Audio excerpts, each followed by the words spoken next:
Okay. Hi, everyone. I just want to welcome you all to our virtual tailgate.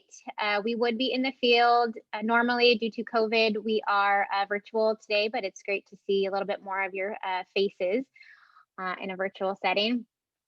This is our last demonstration workshop in a series of 3 that we've been focusing on with our Healthy Soils demonstration project at the Sonoma Mountain Institute. You're going to be hearing a lot from me today. My name is Carrie Wester. I am the project manager with the Sonoma Resource Conservation District. You're also going to hear from Byron Palmer, the grasslands manager at Sonoma Mountain Institute. He's there waving his hand. In addition to Sam Cohen of Somar Farms and Tori Estrada, the executive director and director of policy at the Carbon Cycle Institute. A couple of housekeeping items as more people are joining. Please keep yourself muted. And for now, since we do have a larger group, if you could keep your videos off. We will have opportunities for questions. And if you want to, you can have your video on while you ask a question. The large group and having everyone's video on just kind of interferes with the bandwidth, and we just want to prevent that from happening.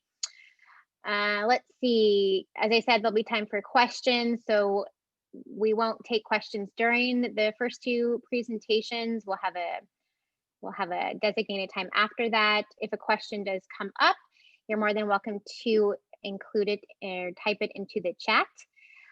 Otherwise, we'll take questions during that time. This workshop is being recorded and will be available for future viewing. We'll send a link out to registered participants afterwards with that link to where it will be. Lastly, we do have today scheduled until 3:30. I wanted to make sure that we had ample time for questions and discussions, but if that's not needed, then we may end a little bit earlier than 3:30, so just as an FYI.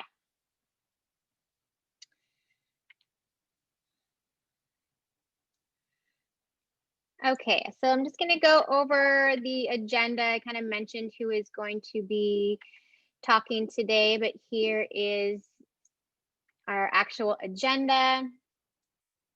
I'm going to give a brief introduction into the RCD and our carbon farming programming and planning. Byron is going to give some background on Sonoma Mountain Institute and some projects that they've been working on over the years. Byron and I will then highlight the Healthy Soils demonstration project that we've been working on at SMI over the last 3 years, where we've applied compost to rangeland, and then kind of talk about what we're seeing as far as changes in soil health and forage productivity, as well as talk about lessons learned and offer some things to consider. Then we'll also hear from Sam Cohen of Somar Farms on their Healthy Soils Incentive Project, where they're also applying compost to rangeland, among other regenerative ag practices that they do on their ranches. We'll have an opportunity for questions after those 2 presentations. Then we're going to switch gears a little bit, and we're going to talk to Tori Estrada about the current state of carbon markets and what potential scenarios could be in the future. And then lastly, we'll end with another opportunity for questions just based on the market discussion. So just one more reminder, if you're just tuning in, we're going to keep everyone muted and not on video until the question portions of today. Okay, I wanted to kind of start with a quick poll to help focus our talk today and to get to know you all a little bit more. So Christine, if you could kind of start that poll. So 2 questions should be coming up in front of you. If you could take a moment to answer those, that would be great.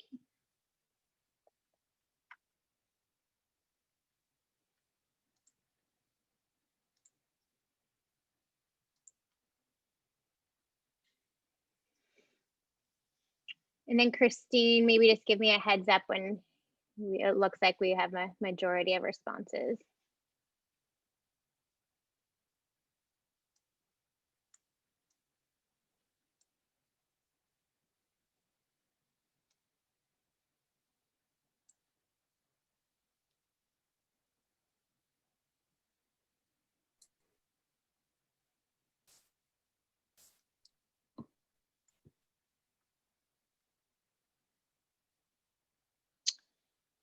And when we get those, okay, thank you. 5 seconds or so. All right, and we're going to share results. Great. So what do we got here? Okay, so the first question was about what are your 2 top interests in tuning in today? And it looks like for the most part, we're pretty even across the board. Oh, Christine, can you pop that back up? Thank you. Looks like we're pretty even across the board with regard to wanting to know more about compost application, soil sampling, maybe not as much about the Healthy Soils program and the grant requirements, but then also hearing from ranchers firsthand and then carbon markets. So that's actually really helpful and will kind of help guide us in what we're going to chat about today. Nextly, it looks like we're pretty half and half about about getting dressed today. So I just want to give shout out to anybody who was able to get dressed today. Pat on the back. Let's take our victories where we get them nowadays. This as long as everyone's comfortable, and just kind of a reminder to bring your sense of humor today. So I appreciate that. So we'll close that and then move right along.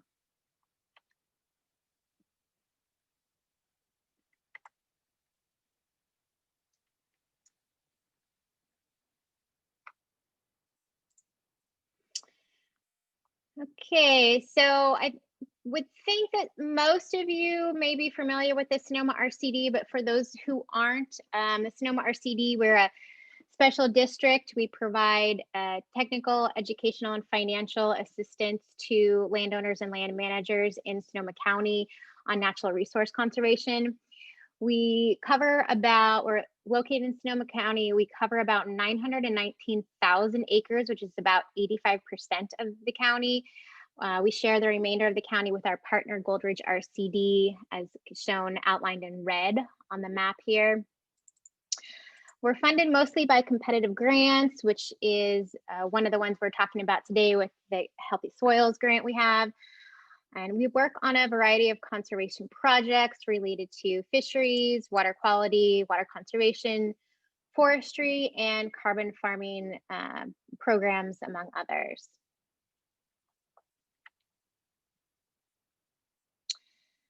So just a little background on carbon farming.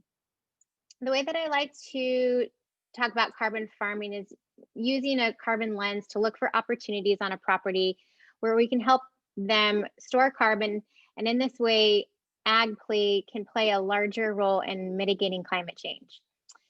Through assessing a ranch's potential to sequester carbon, ag properties can take a proactive approach to reducing greenhouse gas emissions by increasing the ability of their ranch and the ranch soils to sequester more carbon and become more resilient. Carbon farm planning identifies these opportunities on a property, and using models like Comet Planner, we're able to quantify how much greenhouse gas emissions would be reduced if that particular practice was implemented. We also work with landowners to prioritize which practices are of their highest priorities to implement. So it gives them kind of a roadmap for working through their carbon farm plan. We started our carbon farm program several years ago with assistance from the Carbon Cycle Institute and the Marin RCD. And now we have developed carbon farm plans on dairies, rangeland, vineyard, mixed ag, and forestry properties. The 2 ranches that we're going to talk with today, Sonoma Mountain Institute and Somar Farms, have worked with the RCD on developing carbon farm plans for their ranches. So with that, I'd like to introduce Byron Palmer from Sonoma Mountain Institute, who's going to give us a little bit of information on SMI, share their story and kind of how they came to where we are today. And so Byron, I will move it over to you. Thanks, Carrie. As she said, I'm Byron Palmer. I'm the grassland and herbivory manager for Sonoma Mountain Institute. We're a nonprofit that was started in 2002 with the goal of improving ecological health and biodiversity and conducting research about those topics, really with the focus to see what tools were effective to improve ecological health in our specific context. SMI has a board that oversees our activities and helps us chart a course for what regenerative methods to employ in research. In 2002, we weren't grazing. We were focused on a management regime of spraying compost tea and mowing and native grass seeding and planting, oak plantings, as well as intensive watershed restoration. But, you know, the woodlands and drainages responded well to that, but they didn't, the grasslands themselves didn't respond very well. So in 2012, 2013, SMI decided it wanted to use prescribed herbivory and cattle to restore those pastures. And in true Zoom form, there we go. My computer started. I live kind of out in the boonies, so if this cuts off, I apologize. I'm gonna work real hard to make sure it doesn't, but I don't control all the Wi-Fis. Before we started grazing in 2013 at the board's instruction, we established about 40 vegetation monitoring points across the home ranch, and they really allowed us to see what kind of impact we were going to be having with the animals and the grazing methods that we were going to be employing. We were really happy that we built that monitoring program in 2014 because we were able to see that we had a 50% relative overall increase in total vegetation species across the ranch in the first year of management. And with the success of those results, we were asked to manage other ranches in Sonoma and Marin counties. We now manage 9 ranches across the counties. And what's been interesting is we keep seeing similar increases in vegetation biodiversity across the new ranches at around the same rate. Today, we've got about 70 plus vegetation monitoring points and 20 plus soil sampling locations across the 9 ranches that we manage. Slide. So this is data from our home ranch starting at the beginning of our grazing program in 2013. And basically, since we started that program, we've seen a 305% relative increase in our overall species since 2013. Our home ranch on Sonoma Mountain is the same place that the healthy soils treatments have been taking place. The vegetation results have been encouraging over the last number of years, but our soil sampling data has been a little confusing over the years. So we were really excited to partner with Carrie and the RCD in 2017 on this project to get our monitoring methods improved and use some of the management tools pioneered with Jeff Creek, Wendy Silver, John Wick, and Tori Estrada over at the Marin Carbon Project. In the beginning of our management back in 2013, 2014, it seemed our soil organic matter started to go up, similar to our vegetation biodiversity. But then something interesting started happening. Our soil organic matter numbers started slowly going down. And I began digging into why we might be losing small amounts of organic matter.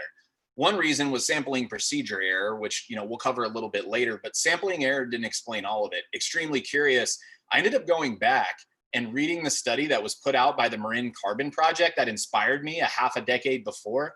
And lo and behold, they actually showed net carbon losses across their grazed only, no compost plots the same as us. But their test plots that had compost applied and were also grazed showed carbon increases in the second year. And then those gains continued on even without the compost application again. Their theory that you're probably familiar with is that California annual rangelands are so degraded that they need a huge influx of energy to initiate a state change that would then allow for a more healthy carbon, water, and energy cycle. And so, all this inquiry led SMI to the Healthy Soils Initiative and partnering with the RCD to see if compost could help shift a state change on our ranch. And it also led us to tightening up our sampling protocol and modeling it as best we could off Peter Donovan's work at the Soil Carbon Coalition. I highly recommend downloading his monitoring guide at soilcarboncoalition.org. I'll try to throw it in the comments later. Carrie, what say you?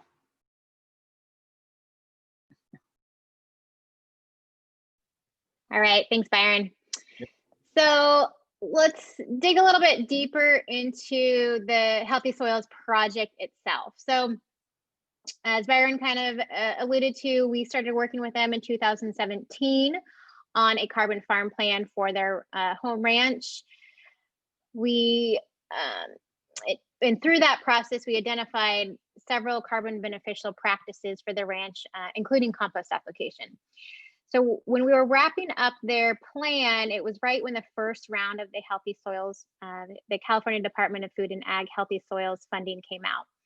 And so we thought this would be a really great opportunity to get some funding for compost application, which was one of Sonoma Mountain Institute's highest practice priorities. So we applied for and received a demonstration project through the Healthy Soils program to apply compost to rangeland. And as part of that, conduct annual soil sampling to demonstrate any change that we may see in soil quality, as well as put on annual demonstration field days to share about our project, how the process has worked, what we're seeing, what we've learned, and that's kind of what we're doing here today virtually.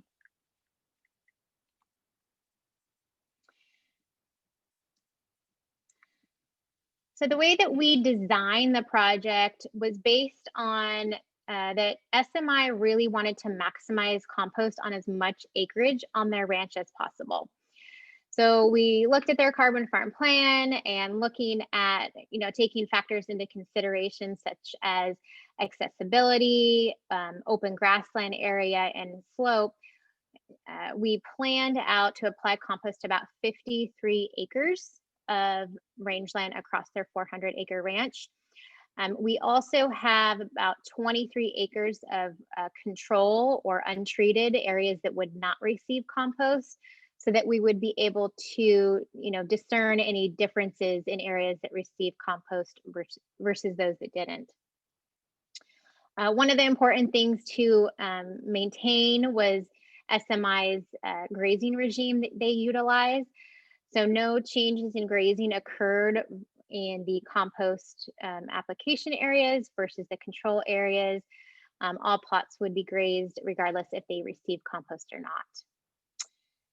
So the soil sampling part of this, the way that we decided to do our soil sampling is we took composite soil samples.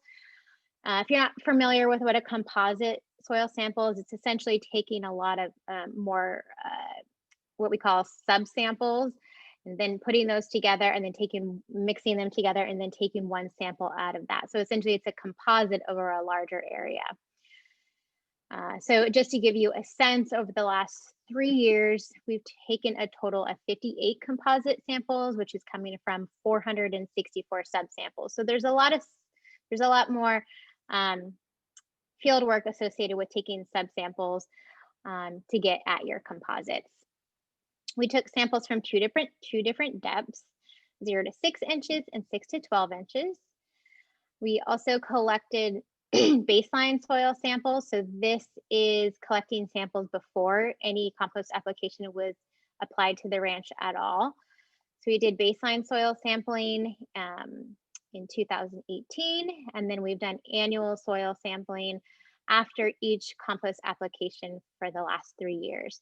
So our typical schedule was doing soil sampling in around May of the year, compost application in September. The following May would be our sampling for the follow-up of the previous fall's compost application. We analyzed for total carbon, which is a minimum requirement for the Healthy Soils grant. We did take a larger suite of analysis. We analyzed for more things in our baseline soil sampling, so that if we had the opportunity in the future to do a more in-depth analysis or comparison, that we would have that baseline data. And we'll talk about that. That may be something that SMI does in the coming years.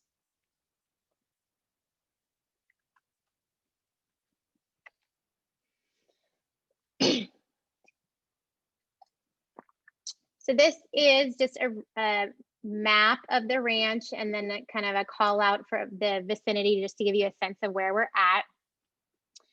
So we're in the Petaluma River watershed, excuse me, outlined by the blue outline there.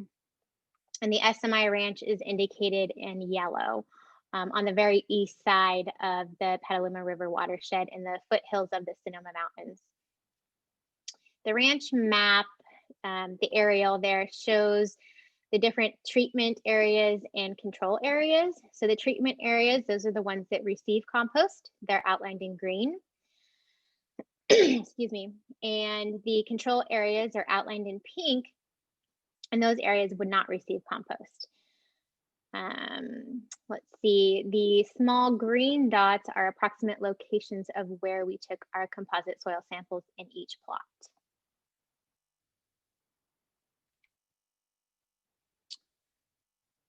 So the fun part, the compost application. So we just finished our third and final compost application for this project this past September, a couple months ago. So total over the 3 years, we've applied about 3,000 yards over the 53 acres. So roughly about 1,000 yards a year, about 18 yards per acre per year. We ended up using compost material from Recology, and we used a local contractor, Andy Poncha Trucking, to do the application or the spreading.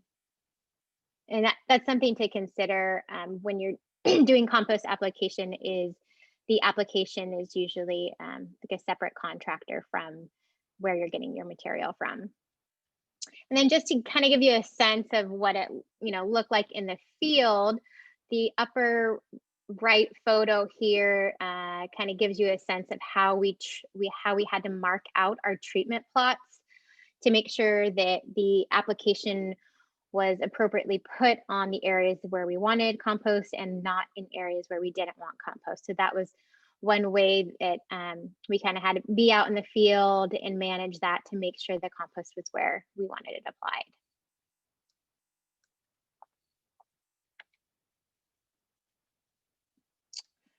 So the cost part of it.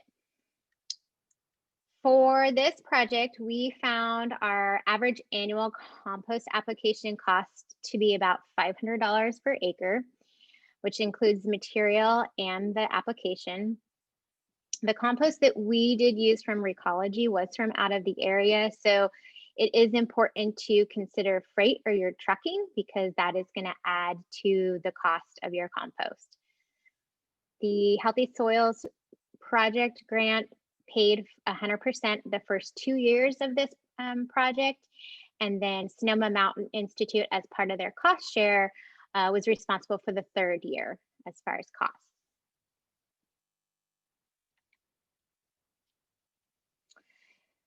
So throughout this project, we've definitely learned a lot and wanted to relay some of the key things to consider for those who are considering this practice.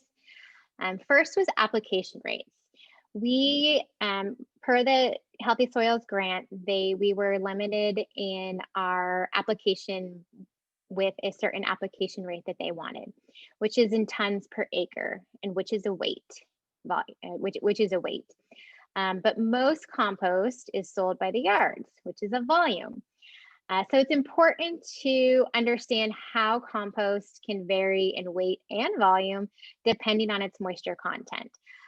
This is something that we considered and we're aware of, but when we did receive compost and we had it on site, it was still, the moisture content was still different than the analytical report from the supplier. So it was a lot drier than we anticipated, and therefore there were field adjustments that we had to make sure that we got the application rate that we wanted. So we actually ended up purchasing more compost. And to give a little bit perspective as far as application rates, if you're familiar with some of the other projects, the Marine Carbon Project, their project was based on a one-time application rate of 1/2 inch of compost. And so to put it in perspective, the Healthy Soils is like 3 times a 0.125 inch application. So it doesn't quite equal 1/2 inch, but it just gives you a little bit of perspective how it might compare to that project.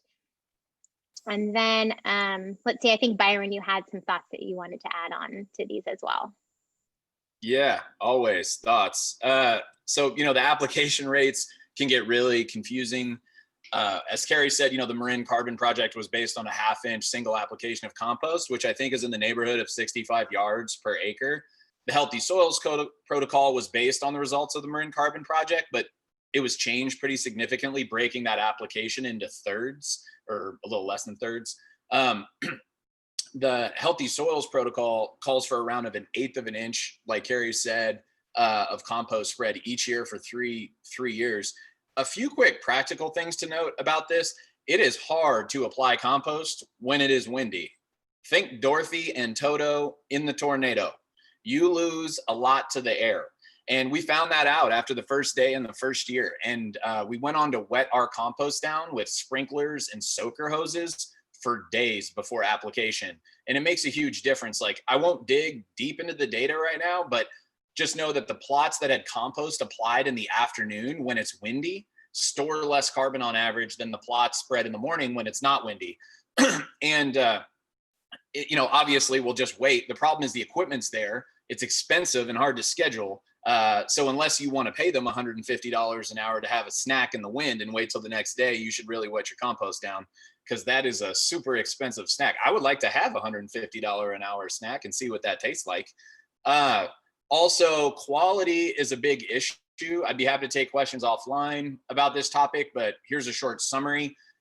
As Carrie alluded to, we needed a lot of compost, 1.1 million pounds per year. And any compost company that can show up with 26 to 27 semi-loads of compost is likely going to use green bin municipal waste as a primary feedstock. Those bins outside of residences. And as we all know, all kinds of stuff can make it into bins, right? I mean, we're not all perfect at sorting things out. So these companies have people that do nothing but pull trash out of these bins when they show up, but they miss, let's say, 1%. And that's an A+ job anywhere else, but 1% is about all it takes to have some glass and plastic and ceramic in the compost. And I went to 3 or 4 different companies and looked at their products, and they all had some component of this in their compost. It is a structural problem by nature. We had Recology run it through a 1/2-inch screen and then a double screen it through a 1/4-inch screen. There was still some small bits of glass in it, but this year it was sufficiently clean enough for our experiment. If you're running a smaller project, it might not be a problem, but if you're scaling, it's definitely going to be a thing to consider. Carrie?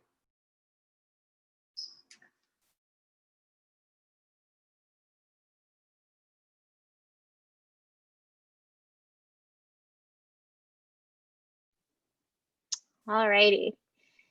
So let's get into a little bit more of the meat here too, talking about soil sample results. So the chart that you can see here, get my notes organized here. So the chart that you can see here shows a percent carbon in the treatment plots and control plots from our baseline to 2020. The green is our baseline, which was 2018. The blue was 2019, and the purple was earlier this year in 2020. I want to note that the data that's included in this chart represents just a subsample of soil samples that were collected. This is because due to COVID earlier this year during our soil sampling, we had to modify our soil sampling program and resulted in less samples being collected.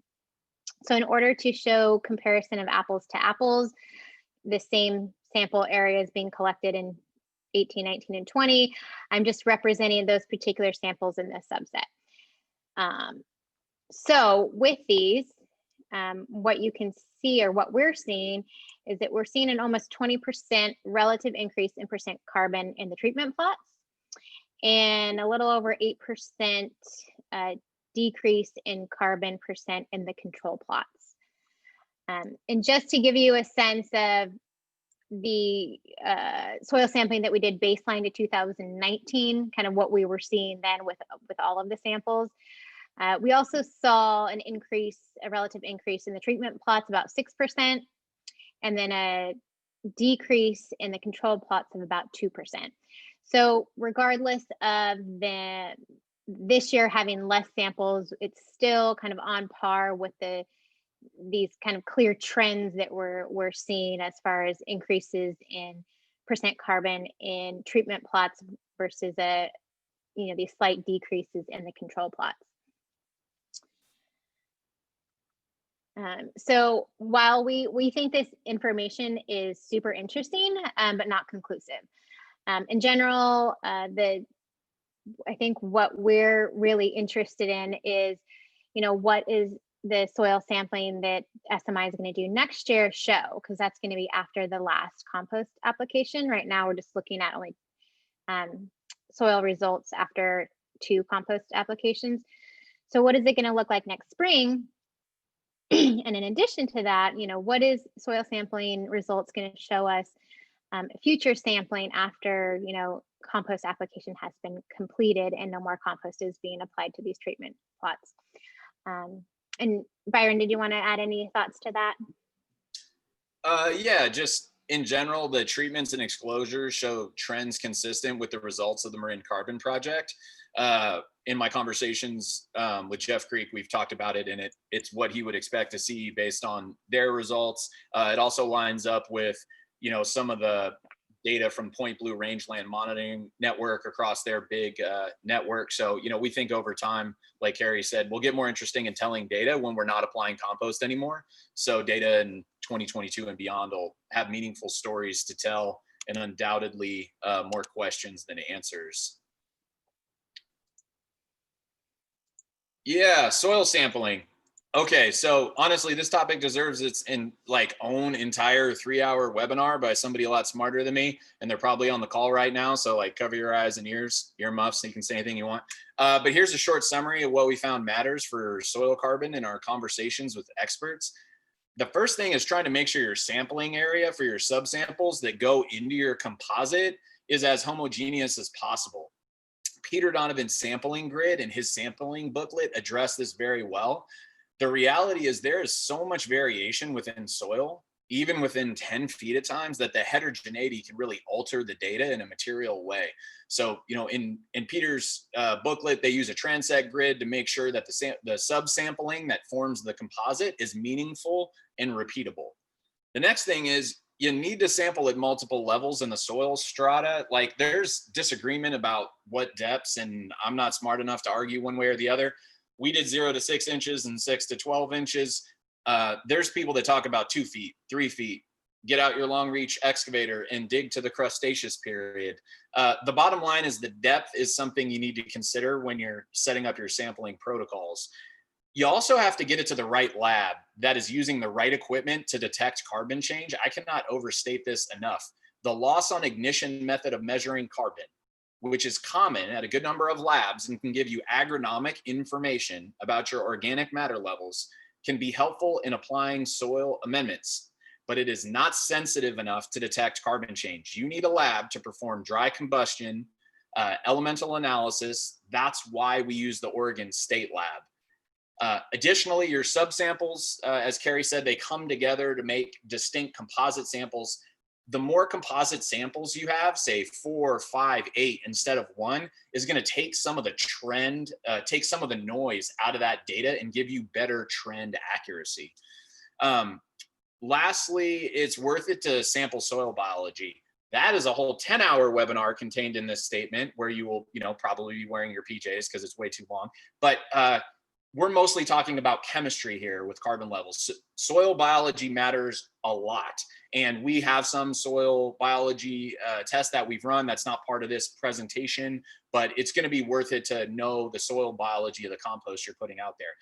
I say all this to say it's complicated. It's much more complicated than I thought when I first started. So I know for me, it's important to stay humble with what I think I know and leave all the data in the gray area of possibility and not even remotely approach binary statements of fact. Slide. There you go. So just some quick reflections on forage productivity and practicality. Anecdotally, we saw maybe a 10 to 15% visual difference in the treatment areas where compost was applied. My gut on this is because the application was spread out over 3 years. if we were able to actually replicate the marine carbon experiment and apply a single 1/2 inch layer one time instead of 1/8 of an inch layers over 3 years, I think the results would have been much more striking from a forage production standpoint.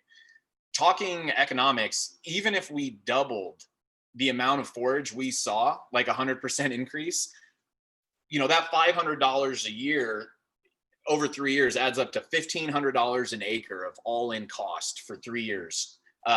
So there's no way, even with doubling the forage, that we're going to cover that $1,500 an acre all-in cost, with current market forces on annual range ground, in my opinion. So if we want to scale this treatment and value carbon drawdown, we're going to need programs like Healthy Soils. I mean, even if the compost was free, like Carrie alluded to the trucking being expensive, the trucking, and we're not even that far away, it's like a couple hours away. The trucking is half the cost of the compost. So even if the compost was free, the trucking is too expensive to pay back this experiment on an annual range ground situation. I think the best chance to pay this back if you weren't getting a grant would be to do it on improved pasture, irrigated, improved pasture close to a compost source of some sort. Future plans for us, future carbon farming plans. So we got all sorts of shenanigans. We're always doing a few too many things around here. We're going to keep monitoring because the actual relevant data for this experiment isn't even going to show up for probably 2 or 3 years past the last application and beyond. So, we're going to keep that program intact and see how the land responds once the compost treatments stop going. The second thing we're going to do is we'd like to secure some funding. I know, Tori mentioned in the notes earlier or in the comments that, that 1/2 inch was for research purposes. But I think the part for me that's significant is it's energy, right, within state and transition theory to initiate that state change. So for us, I guess we would like to have it for research purposes too. Take that 1/2 inch, throw it out there and see how it does, on a small scale, let's say 5 acres versus these 3/8 of an inch applications over 3 years. Also, with the drought from last year and going on to this year, I mean, I know we all see weather on the horizon. We're excited about that, but, it's definitely a little nerve-wracking. One of the things we've realized for our intensive management is that water, which is almost always the case for everybody, is the limiting factor. So we're going to be working to develop more water projects. We're in the process with RCD and NRCS on that right now, getting that into the hopper. We're excited about that. And then lastly, this year, we're going to be doing a small 5-acre cover crop seeding experiment where we're going to be using about 18 different species, including a large number of tillage radishes and other forbs, as well as, a mix of native, perennial natives, and try to use that to push biology and carbon underground. And so we'll have a robust monitoring program with that. And we're excited. We know a lot of people are doing that. And we try to only do, 2 or 3 or 17 things at a time. So now that we have a little more time, not catching these compost trucks coming in, we're going to get up to some more shenanigans. So I appreciate being able to tell you guys about our current and future plans and some of the results. And I look forward to the Q&A questions, and I'll turn it back over to you, Carrie. All right. So I know that we just kind of threw a lot at everyone. I know that there is some chat and maybe a couple of questions. I do want to introduce Sam Cohen to give him a chance to kind of tell us about his experience, and then we'll open it up to questions.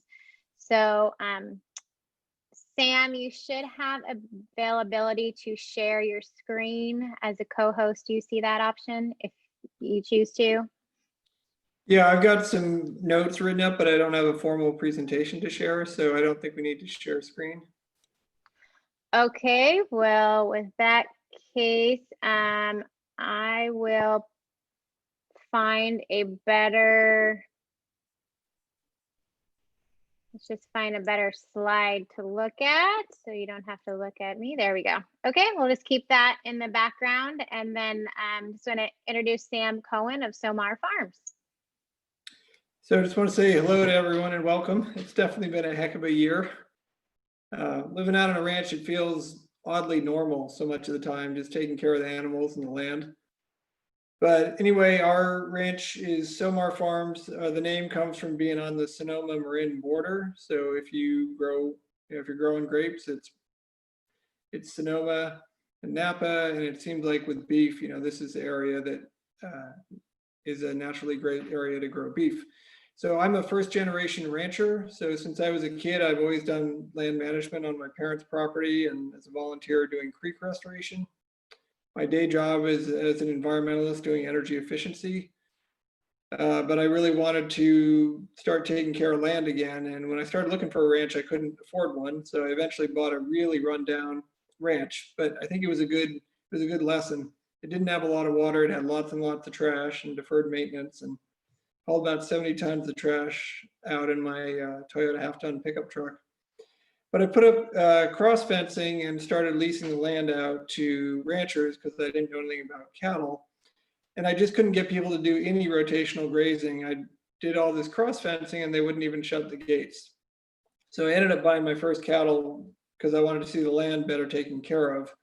So it's definitely been a big learning experience about cattle. And it seems like most of my neighbors are, fourth generation ranchers. And I'm like, nope, just learning. So like I said earlier, our ranch is on the Marin and Sonoma border. We've got two different properties, so it ends up definitely logistically being a bit harder, but we're raising grass-fed and finished beef, primarily a little bit of lamb, but because of predation issues with coyotes and not wanting to have a lot of guard dogs, because it's just one more thing to take care of, we mainly do beef. And our goal is that we want to produce delicious and nutritious food for the community using regenerative agricultural practices and make the land better every year. So to me, if the land's getting a little better every year, it's not getting worse. So I want to constantly be making progress on things. And at least, again, if you're headed in the right direction, maybe you can get there faster. But if it's not getting worse, eventually you'll get to where you want to go. We didn't get organic certified for the first 10 years. We're in the process of doing that now. We sell direct to consumers, and most people want to know how you take care of the animals and the land.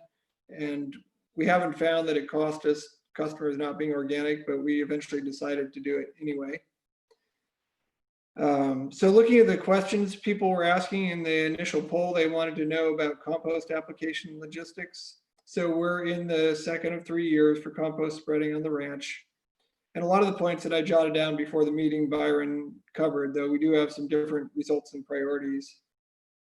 So one thing that Byron talked about is compost is in limited supply. So it seems like the local supplies sell out really fast. There just isn't enough compost to go around. And in year one, we got compost from Recology and Cold Creek up in Ukiah. And we just found a lot of plastic and glass in the Recology stuff. And it just didn't feel like it had a lot of nutrients. It's lots of, I think there's a lot of woody debris. And the Cold Creek compost was more expensive, but we felt like it was a lot better product. The downside is it's coming from Ukiah. So again, like Byron was saying, the trucking is really expensive and you're putting carbon in the atmosphere, trucking compost to reduce your carbon footprint.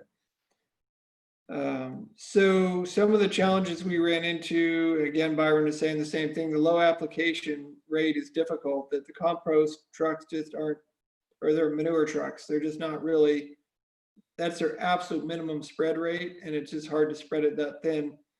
We don't have a way to water it down, we just don't have enough water, so we spread the hilltops in the morning when the wind's not blowing, and we had a little bit of light rain while we were doing the compost, and then we immediately ran up and did those hilltops. By doing 3 layers, as this grant requires, it definitely, you spend more money on trucking and you put more carbon in the atmosphere spreading it because the trucks are driving around more to do those 3 layers.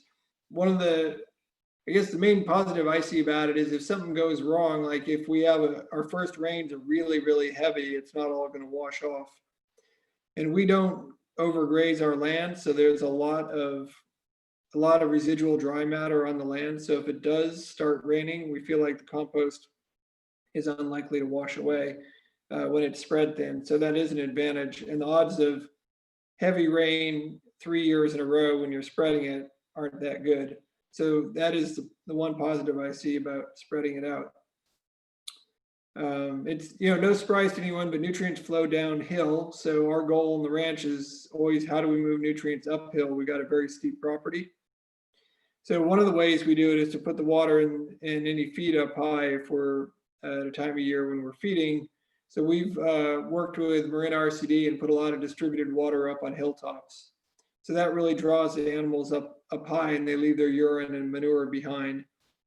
And then if we can move compost up there as well, that's a way to spread it out over a large area.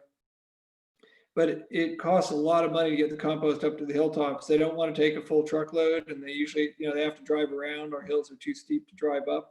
So we have a couple ways to the top. But the plus side is we see immediate greening where the compost is. So we got that little bit of rain, and where the compost is, you just see these stripes of green. So that tells you it's doing something.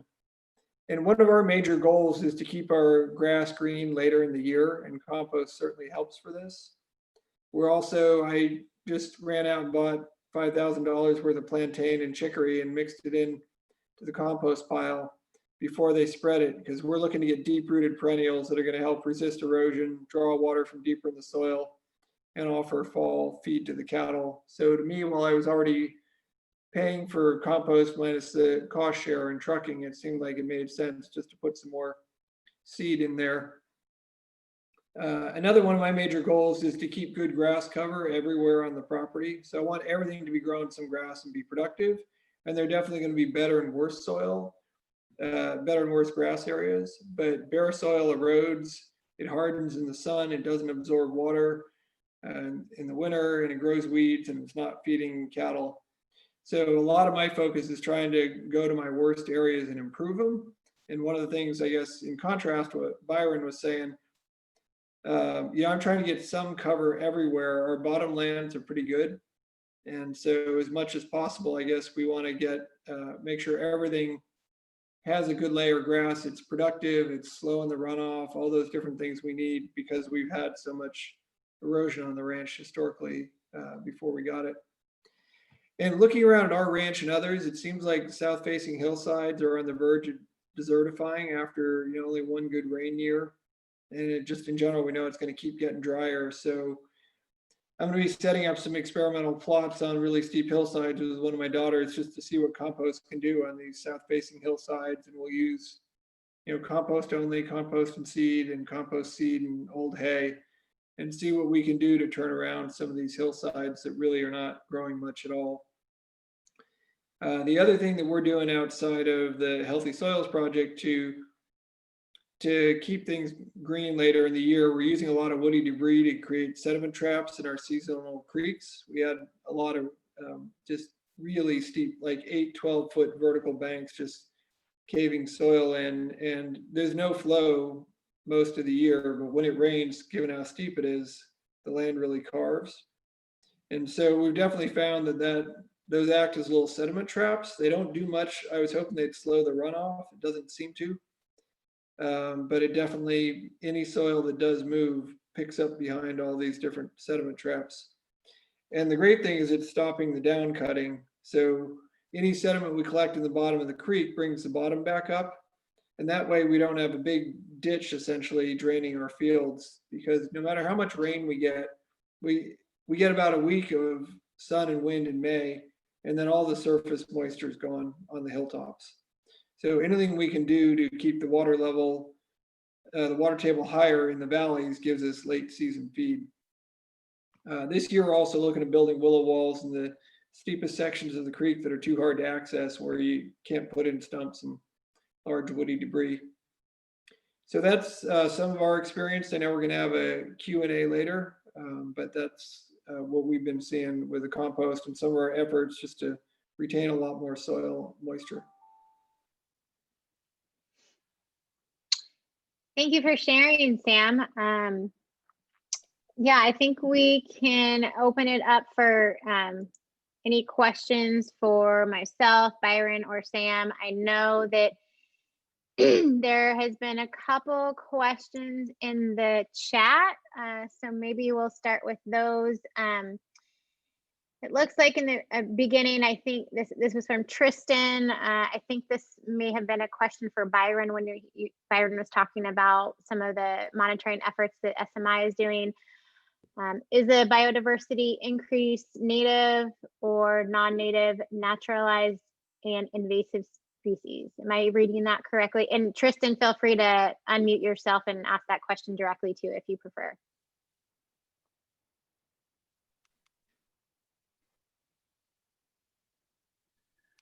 Well,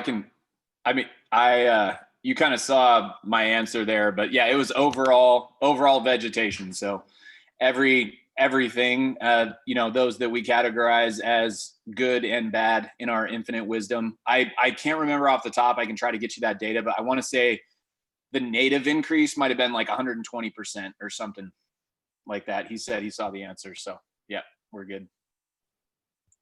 Got it. Let's see, and then Sam, I think there was a question. Did you mix the seed in with the compost and apply them together? How exactly was that done? And then were you happy with the results of that? Yeah, so I just did that this year. And so what we did was we spread the compost the morning that they were starting because I didn't want the birds eating it all. And then I had Rico Marini did our compost spreading, and I just had him mix up all the piles before he spread it, because otherwise the seed would just be on the top. And in the volumes of compost are just insane. And then you spread it, it looks so big, you spread it out of land and it's just nothing. So it seemed like the most cost-effective thing was to just dig it into the piles, but again, not leave it sitting out for very long. And we just did this 2-3 weeks ago, so maybe we'll see some germination after the next rain. But I definitely did see in areas where we put compost on that it greened up a little rain, and other areas right next to it, because the compost doesn't spread that evenly when it's really thin layers like this. And the areas that have compost are noticeably greener. But we don't know for sure if the seeds we put in are growing or not. So we didn't do a no-till drill this time. I just figured I would broadcast all this area and see what happens. Mm-hmm.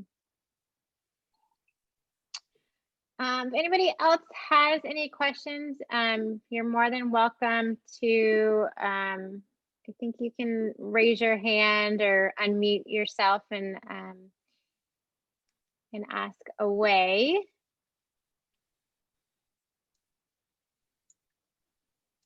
We blew them away with the sheer amount of our information. Hey, I have a question. We got everything they needed to know done. Keith Abels, do you have a question? Go ahead. Yeah. I noticed that the control plot had like something like 8-point-something% less carbon measured in 2020 versus 2018. What's the thinking on that? So it's a great question. Go ahead, Byron. Yeah. There's so much thinking on that, Keith. So a lot of the data sets that I've run across show carbon loss across California annual rangeland as a baseline condition. So, I mean, I think that's one of the trends, at least in the data sets that I've seen, that's happening. It's also trend data that we've seen in our ranch, which led us to want to try and do something else, because we thought, management intensive grazing and moving cattle 78 times a day, obviously I'm exaggerating, but we thought that was going to be enough to put the carbon in, right? And I think the whole point, and Tori can correct me later, but, a huge point of the Marin Carbon Project was, with these degraded soils, we need to initiate a state change, right? And so because the current state of the degraded rangeland, even when we're trying to heal it with a variety of techniques, is locked into this particularly stable state of degeneration as it relates to carbon stocks and everything else. I mean, we're focusing on carbon, but obviously it's a lot more complex than that. So at least my thinking, is that baseline, we're losing a little bit of carbon, on average, unless we're doing something differently. And this is true when we're doing high intensity management, when we're leaving, a lot of residual. These are trends that I've, just anecdotally talked to other people about. There's not, there are managers out there that are getting positive results in terms of increasing carbon without compost in a California annual rangeland system, but there's variation on their ranches. So like same ranch, same management style, 2 different locations, they might be sequestering carbon a little bit here and losing it there, right? Like this is super complicated. So my opinion, which is not like fact or science, is that the background condition of California annual range is losing carbon on average, because it is so degraded. But once again, that's just my opinion. That's what I'm thinking, Keith. Yeah, so again, anecdotally, I would agree with that. And just after years of not much rain, I just see how overgrazed a lot of the land is, and there is just no grass cover. And then when the sun hits it in the summer and just bakes it, there's a high enough clay content, it just doesn't grow anything other than invasive weeds. So like on the south facing hillsides, I think most ranches are probably losing soil carbon. And maybe in your lush valley bottoms, you're not.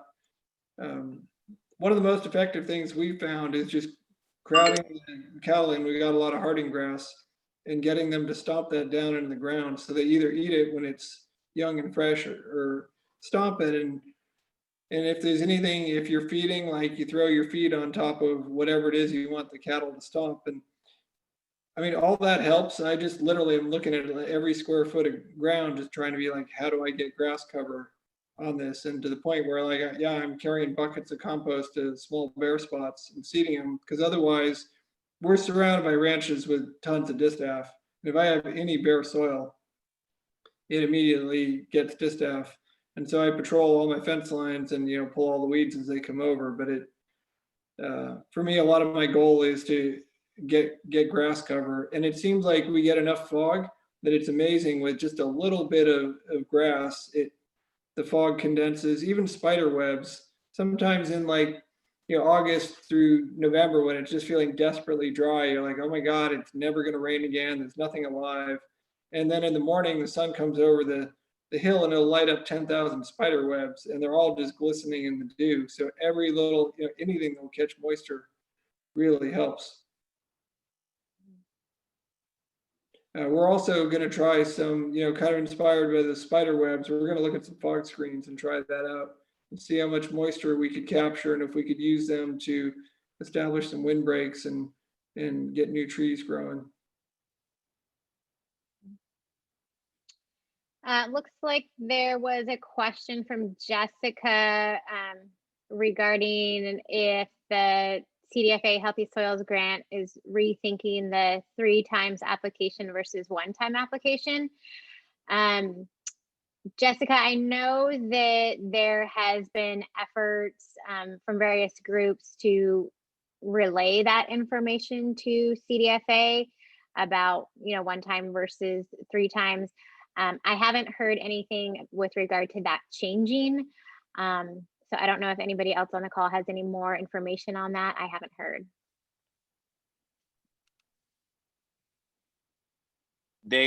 I don't have any information if it's changing, but Jessica, just so you know, a lot of us annoy them on a regular basis about that specific thing.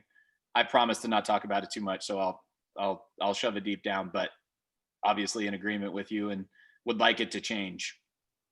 And I think having these demonstration sites and kind of reporting out on this information and having people do this is, gathering this information for what works and what doesn't.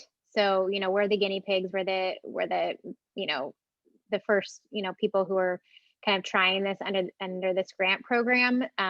So I do think that any information that we're gathering and relaying back to funding agencies is helpful. Did you want to add to that, Sam? No, I don't think so. Thanks. But I guess a question, I'm curious if anybody, I met with a seed guy who told me his chicory and plantain, and he said more and more people are doing helicopter seeding. And I think they coat the seeds with they coat the seeds or mix it with dried chicken manure pellets. because we're really trying to figure out how to get our steeper hillsides growing grass. Sam, I have heard the helicopter seeding with regard to post fire in some areas in the Yakima watershed, but I don't know anything besides that. But I can provide you with a contact of a landowner if that's helpful for you. Yeah, and recently there was an article, I think it may have been in the Chronicle, I'm trying to remember which paper, but they were talking about using drones where they really plug in maps and target things and doing a lot of reseeding after forest fires. But I feel like it could be really helpful, seeding on ranches and really getting the seed where you want it. Sam, you talk to Poncha. You talk to Stimple Creek at all? Because I know they've done some of that. I'll check with Lauren. I didn't know he had. Yeah, he just did a bunch. I think it looks really promising. I mean, just like you were saying, the logistics, the physical logistics of getting these trucks and everything out there are really challenging. So yeah, other tools that can get access and not flip over like 15 times would be wonderful. Yeah, I gather there's also some people that are set up with compost blowers just to, we could get more area if we could just blow it sometimes down a hillside off a ranch road, things like that. But I've heard that exists, but I don't know that anyone's doing it locally and the equipment's around. And sometimes I think we need to get like one of these Tough Mudder events. And one of my employees was showing some pictures from doing one of these events, and he's carrying buckets of sand in this race. I said, yeah, you can come to the ranch and do this for free and turn it into an environmental project. Yeah. Yeah, no, I know. I used to get invites from my best friends that did the Tough Mudders, and they're like, "Oh, you run through the mud, you get super wet, and then you get shocked by an electric fence at the end." I'm like, that sounds like Tuesday, and I'm gonna stay my ass at home. Yeah, and it doesn't cost anything. You get to do that for free. Yeah. Okay, well, I think what we should do is move on to Tori so that we can allow for time after his presentation. So if you do have questions, we hold on to them. We will still have more time for that. Tori, are you able to share your screen? Hope so. Okay. Looks like it. All right. Okay. Good afternoon, you all. Thanks, Carrie, for inviting me. Actually, this was really a treat to hear from Byron and Sam and others on the work you guys have been doing, particularly on the compost. My name is Tori Estrada. I'm the executive director, but also work on policy and economic supports for carbon farming at the Carbon Cycle Institute. Carrie asked me to do sort of an overview of carbon markets, kind of like what Byron was saying. We could spend a whole day on this, but what I thought I would do is maybe think about this as a 101 and kind of give you an update, both on our perspectives on carbon markets and where they are, and then some trends. I guess I'll start with this disclaimer. We as an organization are not advancing carbon markets, nor are we doing project development, so I don't have a particular horse in the game. That being said, we've definitely over the years have engaged in this conversation around particularly carbon markets and their role, particularly in working lands management and climate change. So I'm sure that people in the audience and others that also have their own experiences. I think this is still a field that's emerging, but for what it's worth, I'll share some of our insights of what we've learned and what we're seeing out there, and hope I can answer questions. And the ones I can't, we can definitely try to connect you to people that would have those answers. So I want to be clear, because carbon market is a term that's kind of thrown around. What I'm going to cover today is really what we call the voluntary market. So just to really ground the conversation here, what I'm going to be talking about are markets that are created on a voluntary basis where mostly businesses, but sometimes government, private investors are looking to purchase carbon reductions from private entities, in this case would be farmers and ranchers, to meet goals that they're setting for themselves on a voluntary basis. So I'm really going to be talking about the voluntary market. There's a whole compliance market that's connected to the cap and trade program, which I'm not going to cover today. And frankly, in California, there I think are only two practices, I think rice and dairy methane, and maybe one other that are even covered under the cap that are sorely under, don't get much participation from the ag community, to be truthful. So there's not a ton of talk about at this point. Voluntary market's much more robust. And again, I think it's still emerging. So that's what I'm going to cover today. Hopefully it'll be helpful. I don't, in this group, need to tell folks, but just as a baseline to start out, we know there are many ways of capturing carbon and even reducing greenhouse gases on farms and ranches. So just starting with that, we're going to see in the carbon markets, there are particular practices that are being advanced. Not all those practices actually have what we call a protocol or a way of actually taking that practice and the carbon gain and getting a value out of it. So not all practices are equal, at least in the carbon market. They just haven't been developed yet. But we know there are many ways of capturing carbon on our landscapes. So I know some folks that probably know this stuff, but I didn't know the level of where people are starting from. But carbon markets really focus on this basic idea of, if we think about our farming systems, as Byron talked about and Carrie with compost application, we could think about our farm systems having a baseline carbon stock. So assuming our rangelands are not losing carbon and we keep practices static or at the same level, we have a sort of baseline no degradation scenario where carbon is staying constant. And then we're adding climate beneficial or carbon farming practices on top of those. And over time, those are accruing carbon. So the difference between that baseline condition and the change over time is what we're really talking about, is really measuring and then putting value on that change. Obviously, in many systems, including some rangelands, we actually have a baseline condition that's actually degrading over time. And then the practices are actually improving that over that, again, that baseline. So those are sort of the two ways to think about that. But it's really this carbon gain that we're anticipating and seeing as part of the carbon market that we're focusing on. So just to step back a little bit in terms of how we account for this. So again, I just want to drill this in. So carbon markets are focused really on accounting because we really want to identify that change over time. So looking at current carbon stocks in the landscape, and a lot of times we're assessing that carbon stock through soil measurement, both historic measurement and current measurement, and then also looking at long-term trends in the landscape. And then obviously we're thinking about these future stocks without changing in activities. So what's the baseline moving forward?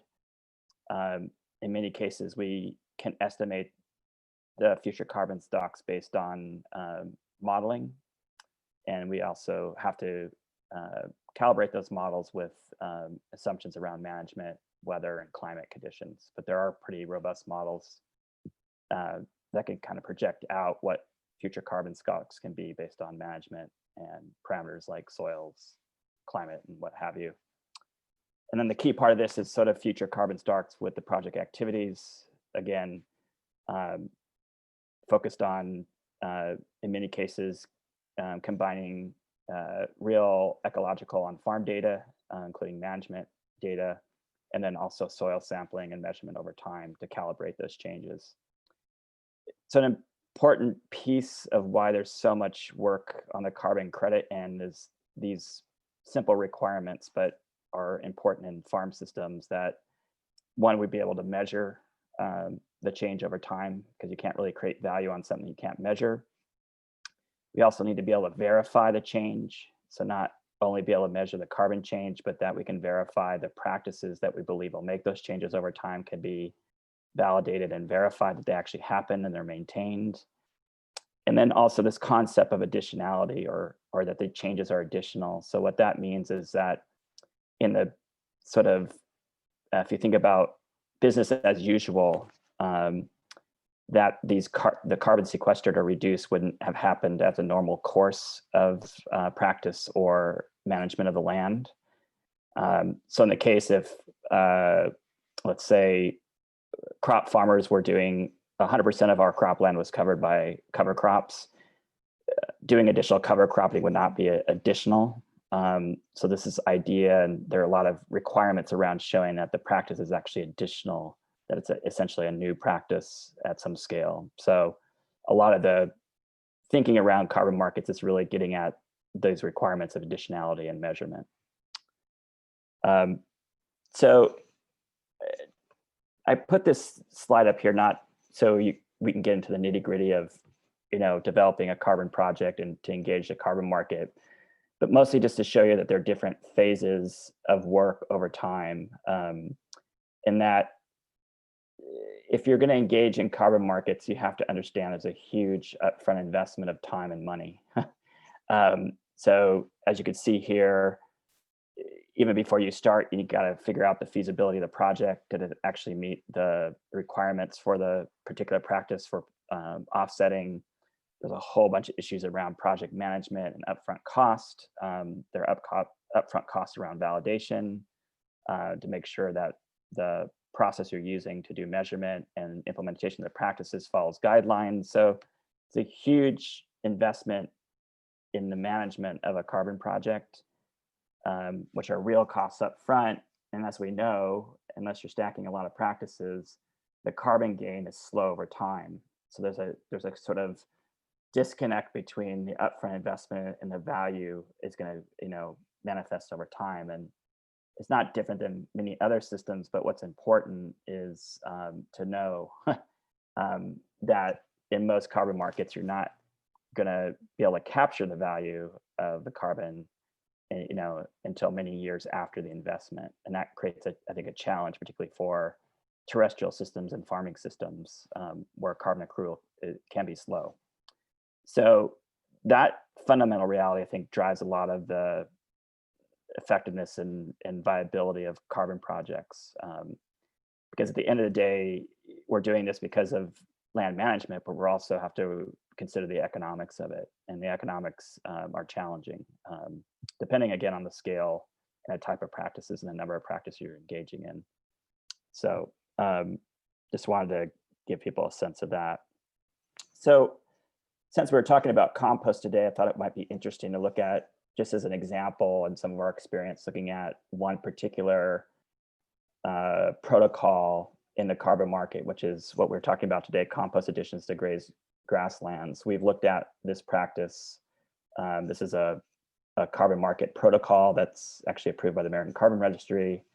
And it's interesting to look at sort of across the requirements for taking a practice and trying to put a value on the carbon gain.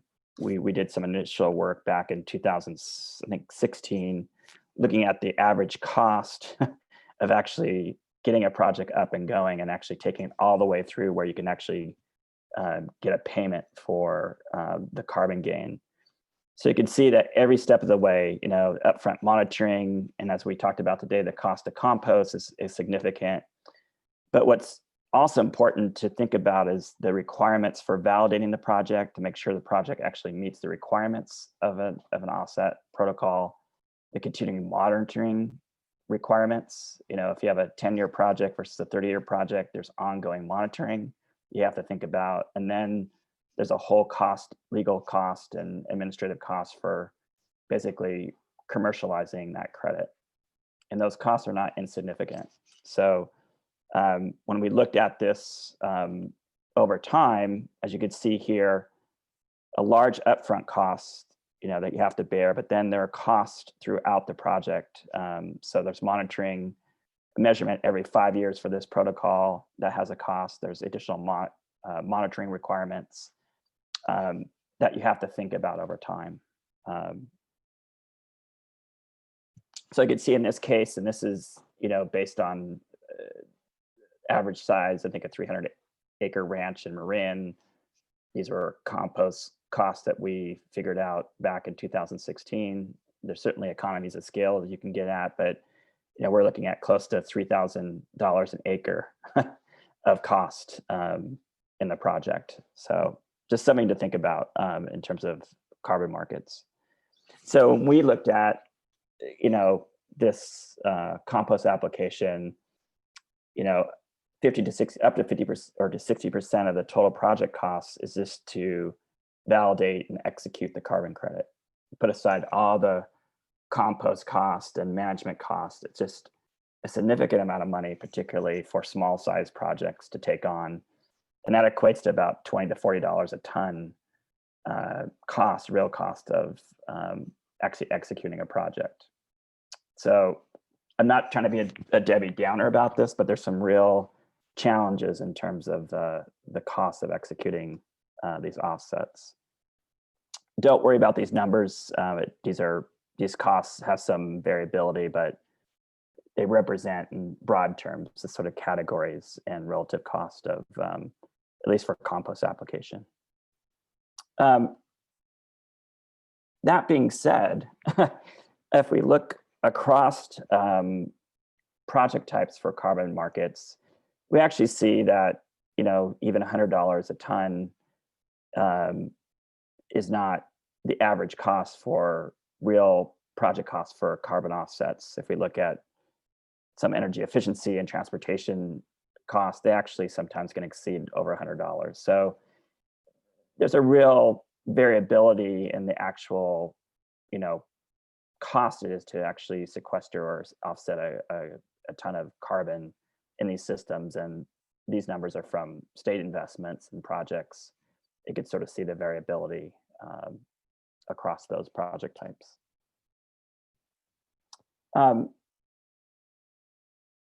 Just want to give you a sense of the types of projects in addition to agriculture that are out there. So we have transportation. We have a huge focus on forestry. So for folks that have are managing forests, there's definitely carbon markets there. But just to give you a sense of the relative size and scale of these projects, I will say generally there are few over the years been very few agricultural projects that actually have been issued offsets, and typically because of the enormous upfront cost and also the cost of validating and verifying those credits over time.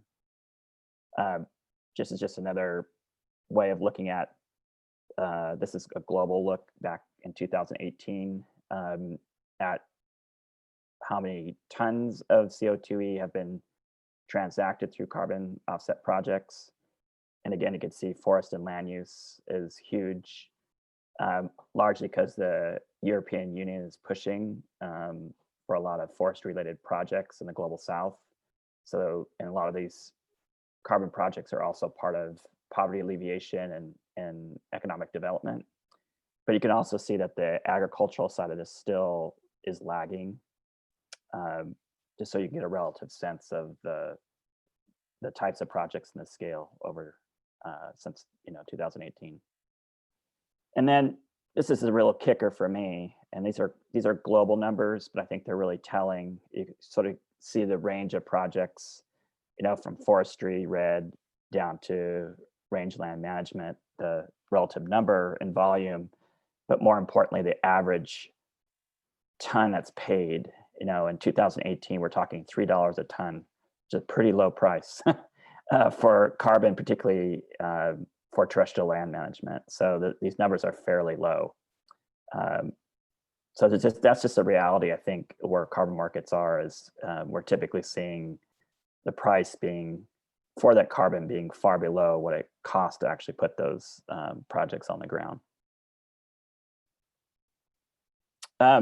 So in the last 3 years, I think there's really been this intense conversation about Carbon Market 2.0, which is developing a platform that is not just going to deliver cheap credits for companies and revenue for project developers, but how are farmers going to be able to engage in these projects and actually get not only the on-farm benefits, which are great, but also some monetary value out of these projects.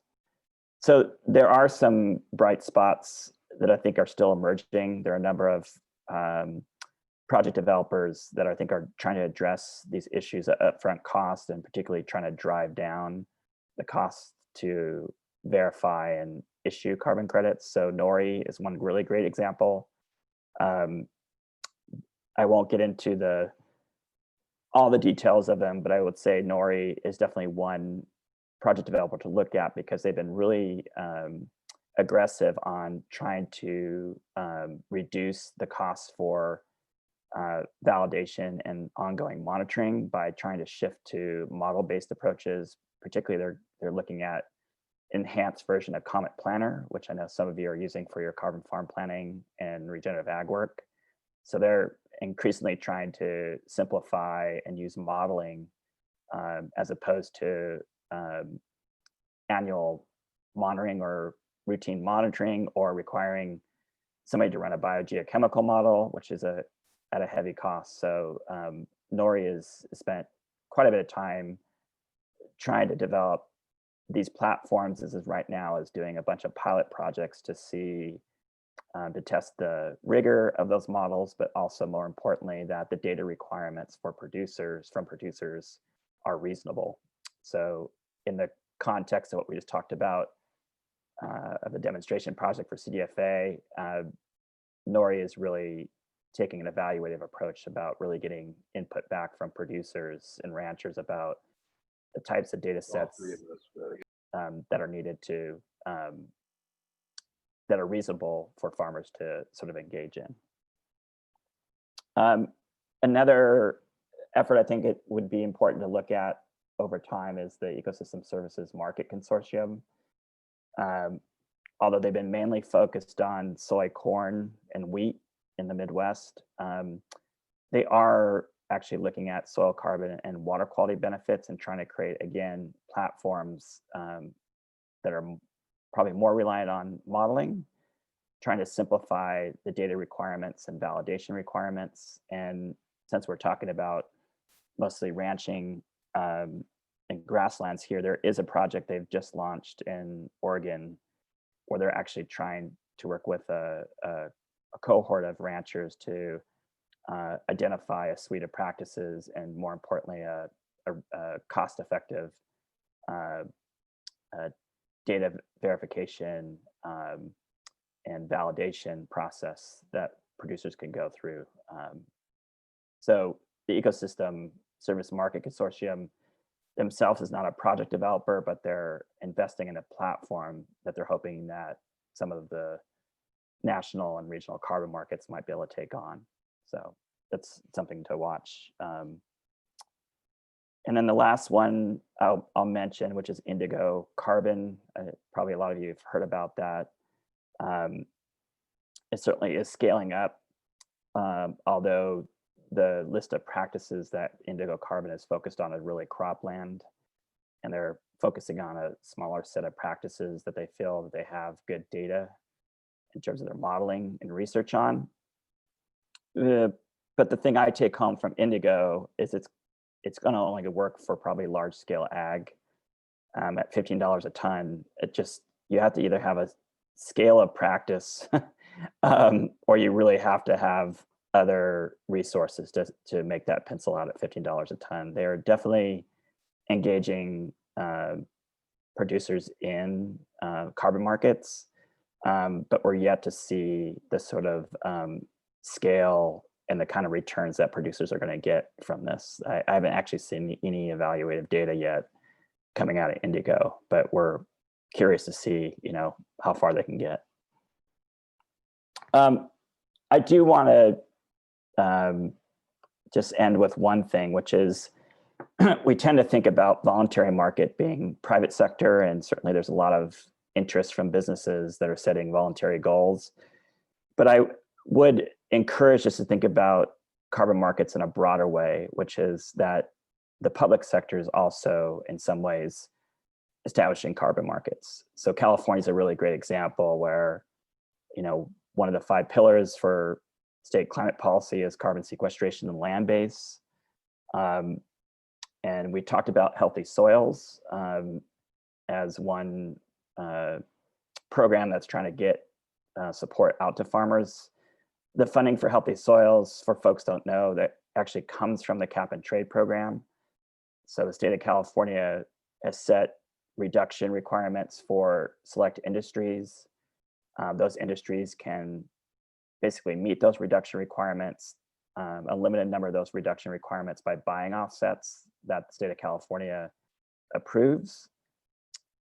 When those offsets are sold, there's revenue that the state gets, and the state's reinvesting that money into a number of projects, including agricultural projects, including healthy soils. And as you know, those payments are direct payments to producers. So in some ways, the public sector plays a role in establishing its own set of markets, of which healthy soils is the beginning of. So I just want to encourage us to think about, when we talk about carbon markets, that actually there could be a broader definition of those, and the role of the public sector is important. And then even another level, which we're starting to see now, is at the county level. We're seeing counties who are developing climate action plans now engaging agriculture and carbon sequestration. And I think that's happening because I think counties are struggling to get reductions in transportation and energy.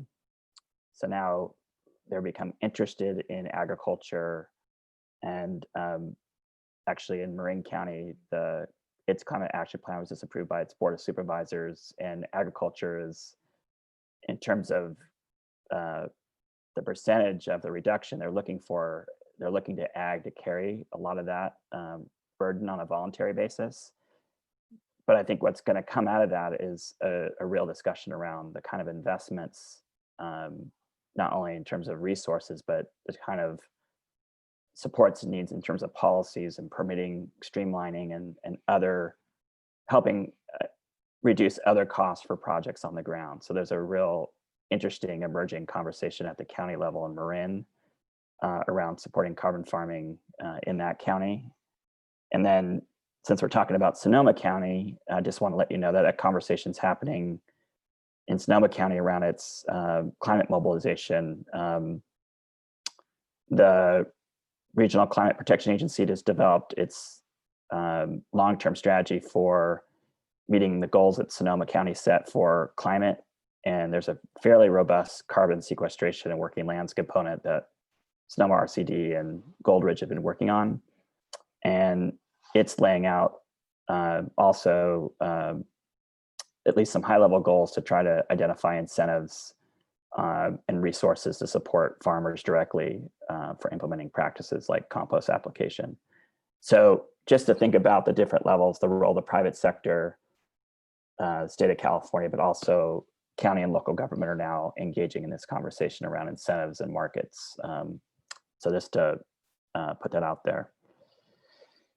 So where does the county stuff head potentially? Well, we're already seeing examples of counties. Santa Clara Valley, Santa Clara County actually already has established a program called the Agricultural Resilience Incentive Program. And the county is providing direct incentives to farmers to implement practices. In Santa Clara County, it's mostly cropland. But this is a conversation that's happening now where counties are considering identifying local sources of revenue and economic incentives for directly to farmers to implement the type of practices we're talking about. So just to end, from our perspective, this could change. It's still a moving field. When we've looked at the carbon market and types of projects in agriculture, we typically see, based on the current average price, costs are far outreaching the returns we see for most projects.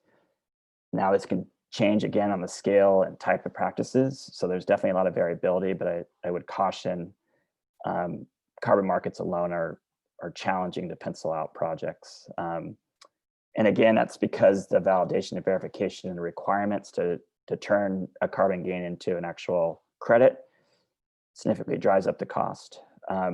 There are advances in remote sensing and technology that can help drive down the cost of monitoring.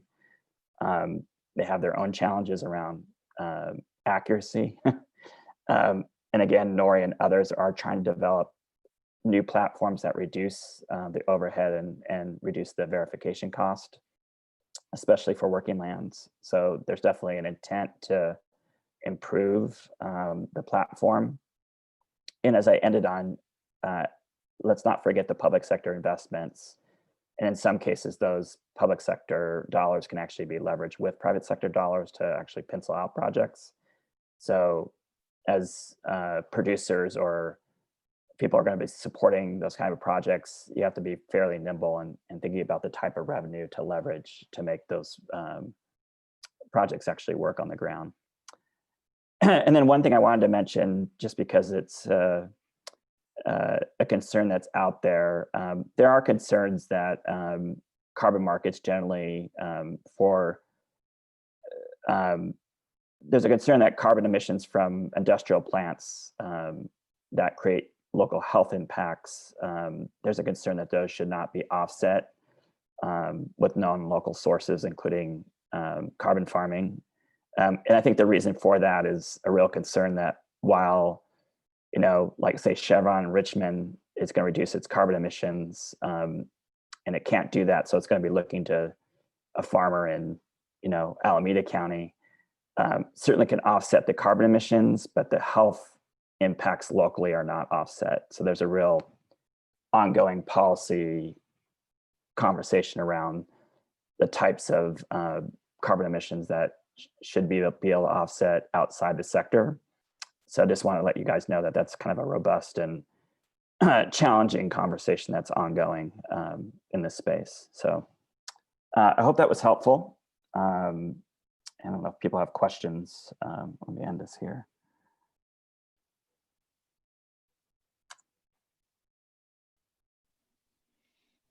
Thank you, Tori. I know I'm digesting that, so I'm not sure if everyone else is as well.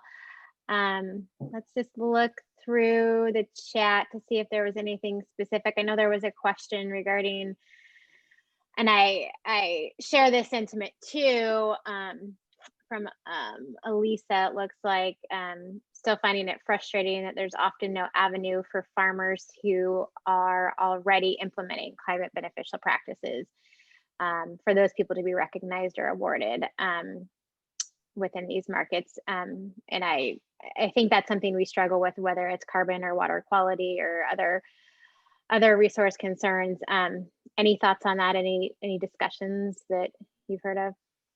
Yeah, actually, it's interesting. I think for a number of these new platforms like Nori, they actually do recognize that. So for Nori, for example, in I think their first 3 years, they're actually going to credit producers that come into their portfolio with, they're going to credit them up to 5 years for past practices. So I think there is a recognition, particularly for early market participation, that those folks that have been doing the work and that do step up as guinea pigs in some ways would actually be rewarded. So I think that is understood. I don't think it's ubiquitous across the platforms. Like I don't think Indigo does that. So it is a challenge. So in that case, yeah, I mean, I think that's where we have to look for other programs that are going to sustain and be able to scale work that producers are already doing. So it is a challenge. I hear you. Also looks like Byron was curious about thoughts on paying on models versus actual reality, given that there is a wide theory practice gap. Yeah, I mean, just to follow up on that, Tori, you're talking about, and by the way, I really enjoyed that presentation. That was like really, it's really interesting to see the structural data that you're laying out there. I guess one of the questions I have is, it makes a lot of sense from the verification standpoint. You're saying there's so much embedded structural cost, like moving to this model-based approach or remote sensing or all these ways to like bring down the cost. I mean, what are your thoughts on that? Just like, so someone, what's crazy is someone could spend 10 years thinking they're doing the right practices, but intention doesn't produce results. effective practice produce results. And so if you're paying someone based on their models and their intentions and their ability to fill out forms, I mean, where does that land with actual effectiveness and efficacy? You know, there's just such a big theory practice gap. Like, we might have filed for that early in our, filed for some sort of model early in our deal, and we would have been producing negative results, and getting paid for it. I'm just curious about your thoughts on that. Yeah, it's a lot to cover, but my feeling is that there should be a blend between modeling and truing up with actual data. So I think where I come down on it is more reliance on models to start projects and maintain them, but then just change the interval for the monitoring requirements, but they're still there. So you still have to true up with real results on the ground. But like for the compost, it was like year one and then every 5 years. So can we actually change that regime so that the cost of the monitoring is not bared over time? So I think there's a, and that's where I think most of the carbon market stuff has really been uninformed, which I find really strange. It's like very few producers and land managers are involved in those conversations. So I think that's the point, is sort of like producers being more involved in those conversations to help set the appropriate level of modeling versus actual data. And then also, I think if I were designing it, I'd want to think about creating reference sites. So not every farmer's having to do, unless they want to do it, but not required to do the kind of level of monitoring, but you'd have reference sites that we're investing in, in a region where you can kind of go deep on that and true up some of that. So, but the carbon markets, the way they're structured, are very imperfect. So I think that's the challenge, is how to find that middle ground, and having producers and land managers part of that conversation, right? I think for me, that's been the missing piece. It's like very few, I go to these things, it's like, there's no one here that actually manages a piece of land, so. And there's a lot, yeah, I completely agree with that. And there's not a lot of people that understand the complexities involved in getting accurate, valid soil assessments, and they're building models and markets and all kinds of things. And it's a theory, right? And that's what I think that's what I mean, is like that theory practice gap is so wide. But I appreciate your answer. And emerged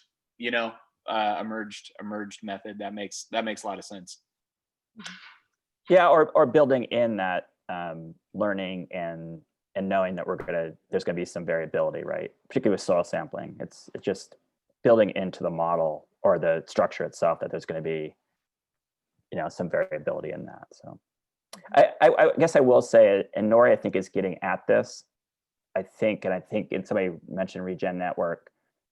There's also some thought about having tiers.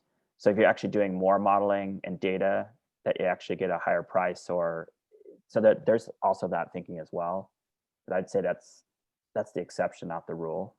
So, yeah. Tori, just to piggyback on just what you were saying about, the importance of having land managers and kind of ranchers in those conversations. Do you feel, is there any like recommendation or suggestion for, people here today where we could get more involved in that, or where are those avenues, to start being included in those conversations? That's a great question. I don't have a full scan of the field. I appreciate Nori's approach, and again, I'm not backing their platform, but their pilot projects in some ways are set up that way. They're not launching a platform yet. They're just piloting, and they really are looking for producers who are interested but want to co-learn. So I think looking for those kind of platforms, I think, are great. And Nori is one where they're essentially trying to provide some upfront funding to co-learn with producers. And so that's the one I've seen that I've been impressed with. It's kind of a co-development model. But others on the call, I'm sure there are other examples of that. I just haven't seen that many. Looks like Keith had a question regarding Do you sense if much will change or not in the next few years regarding carbon trading opportunities? I think if carbon markets are going to be part of the portfolio, they're going to have to change. And I think a number of these new platforms are realizing this challenge, and particularly in agriculture. So I think things will change, but I just think we're kind of, midstream on that development. I think the thing that is lacking though, and is, the price per ton has to go up significantly. I think across the board, not just for agriculture. So that's the part that I think I'm worried that won't change. Is I think we want to continue to fund cheap projects, and I think that will take us so far. But if we're going to be bullish about climate, it's going to be more costly to get deeper gains. I just think I think we're mining a lot of the easier stuff. So without some infrastructure development or public-private partnerships, so that we're not going to, it's not public or private, but that we can find mixed revenue to make this happen. I just think it's going to be challenging to these projects, sub $50 a ton. I just don't see the scale going to be able to get there, but that's just my perspective. So.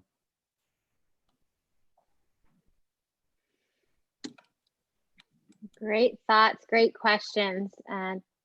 Did I miss anybody else who had a question? If you do, you can type it in the chat or feel free to unmute yourselves too. We have about 15 more minutes of today. We don't have to use the whole time, but we do have Tori here to chat about markets, or if there were any other questions for myself or Byron or Sam. Or just a comment. I see a lot of smart people on this call. I wish I could see all your shiny faces. So if there is anything else that you just want to add to the conversation, feel free. So Tori, this is Sam. I guess one of the things I like about sequestering carbon under the ground is if it's in the ground, it's not in the air by definition, and it can't easily burn. And I wonder what markets are looking at in terms of fire risk. I mean, there's not much in California that you can say won't burn, but if you sequester carbon in the ground, it's very unlikely to end up in the atmosphere in any sudden event. No, I think that's true. I think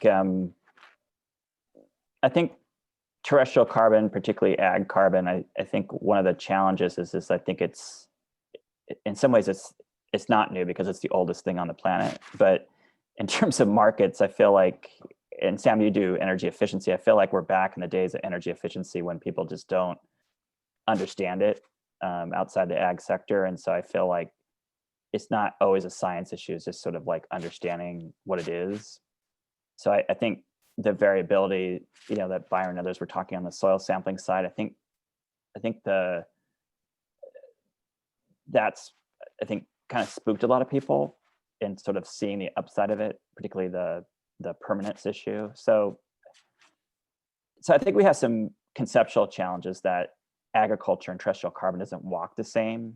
And I think that should be an asset, but in most cases, I think it's obscure to people. And so they don't know how to treat it, So that's what I'm seeing. And even on local climate planning, I think it's just like, you can't assess terrestrial systems the same way you do tailpipe, and I think we just need a different compatible way about thinking about land-based carbon. And we just don't have those tools and platforms yet. So I think we just are struggling, to put them on par, with other carbon market investments. That's my sense of it. But I agree with you. I think the below ground part of it, the other ecosystem benefits, all those multiple benefits are things that should be positive, but I think they don't get valued in the conventional discussions. So that's, not sure that's helpful, but that's the way I've been seeing it. So like when we're talking to Marin and some of the counties, we're not using the same, it's a different approach. We have to think about it in a very different way than we do other emissions. So. Yeah, and I think chipping can do a huge amount. If you chip stuff, again, it can't, it doesn't burn.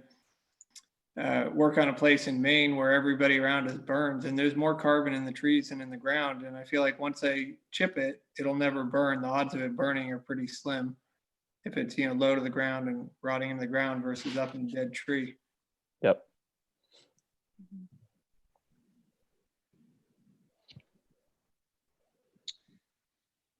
Any other questions? Feel like this is really thought-provoking and very needed conversation to have. So I'm really glad to have everyone here asking these questions. We'll wait a couple more minutes, maybe to see if anybody has anything else. I will send out a follow-up link with the recording, a link to the recording. And then Sam and Byron and Tori, if you're okay with me providing contact information, and we can talk about that for others that may have follow-up questions. And then maybe perhaps Tori, if it's appropriate to provide your presentation, that would I think be a good asset for others to have. Yeah, I'm fine with you sharing my contact info. I'm happy to talk to people. Okay. Yep. Same here. Sam. Okay. It seems like we're kind of running out of questions. Appreciating the comments that everyone is finding this helpful for. So I definitely want to thank Byron and Sam and Tori for taking time today and participating. And then I want to just thank everyone who has listened in and kind of taking this information wherever it is useful for you. And with that, I don't have anything else on the agenda other than just thanks for tuning in today. Thank you. Thanks, everyone. Thanks for putting this together, Carrie. Well, thank you. Yeah, Carrie. Bye all. Bye.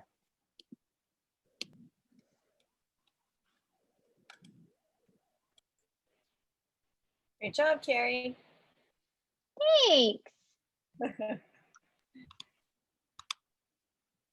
Good job, ladies. Thank you for putting that together. It was I really missed your snack table, Christine. I got to tell you, I'm like, where is the tablecloth and all the flyers and the rocks to hold down the flyers so they don't fly away?